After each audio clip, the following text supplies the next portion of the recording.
You want to know how I got here? Yeah, I'll tell you my story. It all started like this. I just finished feeding the hogs when the power went out. That happens from time to time out here in the country. I tried calling the electric company, but the lines were dead. I didn't think too much of it at the time. Later that day, I noticed a stranger in my yard. Something wasn't right with him. The way he was just standing there. I went out to see what he wanted.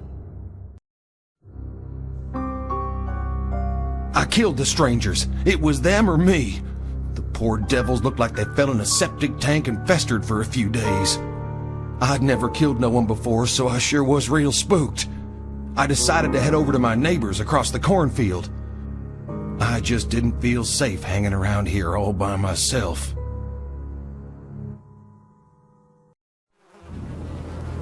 My neighbors were dead. I didn't know what the heck was going on, and I was scared to death. Reports of violence are coming in from neighboring states. We're unsure at this moment what to make of the situation. The governor is telling everyone to stay in their homes and has issued a... One moment, folks. Something has just come across my desk. I'm getting reports that I'm having trouble reading this bulletin, but I've been told this has been confirmed by official sources. It appears that the dead are coming back to life and eating the flesh of the living. This is unbelievable news we're hearing. I, for one, am truly shocked. For those of you tuning in, this is not a joke. Something has gone horribly, horribly wrong.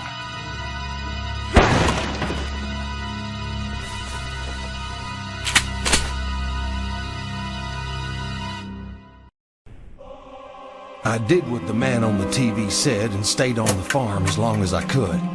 I got by okay, but those corpses kept coming. The shortwave radio said that the military had some safe houses set up in the city. I was running low on supplies and starting to go crazy all by myself. I had nothing to lose. The city looked like a war zone. Roads everywhere were blocked. I didn't know where to go until I noticed a flicking light in the hospital up ahead. Someone was signaling SOS. I wasn't going to let a few blocked roads stop me from getting to another living person. I'd go on foot. A doctor was on the intercom. He had locked himself in a security room. I had to find him. The doctor had come for supplies a few days ago. The men he was with were murdered by those living dead. Once the killing started, he locked himself in this room. It kept him safe, but now he couldn't get out. The doctor said that if I went to the basement, I could open the door by flicking an electrical switch down there. First, I needed his pass card to get into the basement. He buzzed me into the offices so I could fetch it. The whole hospital was burning down.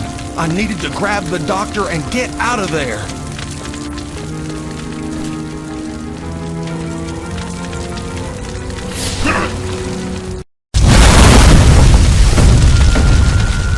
Explosions rocked the hospital. No time to think. I just had to save myself. I made it out of the hospital, but I still wasn't safe. There was a police station nearby. I figured I could get me some serious firepower there. His name was Otis.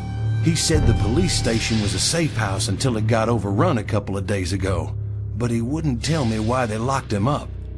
Criminal or not, I couldn't just leave him there. I had to find a key to his cell. Otis was sure glad to be free, but what would we do now?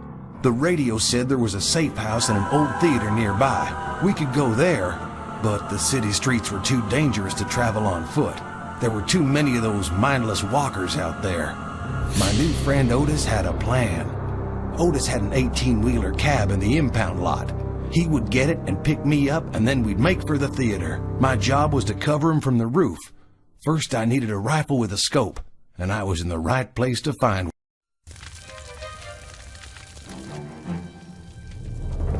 Otis was ready to run to the truck. I didn't have many bullets in the sniper rifle, so I had to be careful. I couldn't let a single one of them get to him.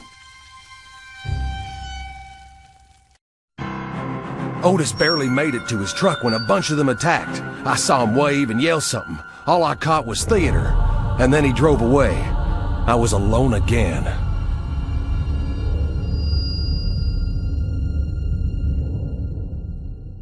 Otis had abandoned me.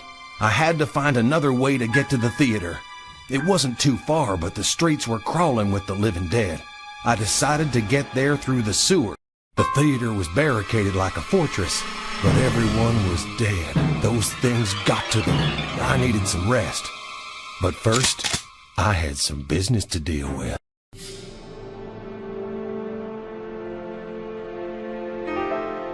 I woke up to honking. Otis came back for me. I asked Otis where we were going. A trucker on his CB radio told him about a city of the living, completely surrounded by water and walled off from those creatures. We had to find a way there. Our best bet was to go by boat. We headed for the docks. Freedom was in sight. Otis would go down and find a boat while I covered him. Otis found a 20-footer. He would hotwire it while I went to the control tower to open up the harbor gates. We barely got out of there alive. It was like they knew we were trying to get away. I was relieved, but Otis wasn't doing so good. I could tell they had got to him. He looked at me and took a deep breath and asked for one last favor. It made me sick to my stomach, but I had to do it before he turned into one of them, a living dead. It took a while, but I finally made it to the city of the living. People from the city were trying to get supplies across the river, but the drawbridge wasn't working. They asked me for help, and I just couldn't say no. I killed the strangers. It was them or me. The poor devils looked like they fell in a septic tank and festered for a few days. I'd never killed no one before, so I sure was real spooked. I decided to head over to my neighbors across the cornfield. I just didn't feel safe hanging around here all by myself. The truck was full of supplies, but that meant squat if we couldn't get into the city. The power to the bridge was out. If I could get the generator started, we might just stand a chance. The men at the gate took me to meet an important man named Mr. Kaufman. Mr. Kaufman was mighty impressed with how I helped out at the bridge. He was so impressed that he offered me a job on the spot. You see, there was this big, tall skyscraper called Fiddler's Green, filled with fancy rich people apartments. He wanted to fix it up again, but those flesh eaters had infested it.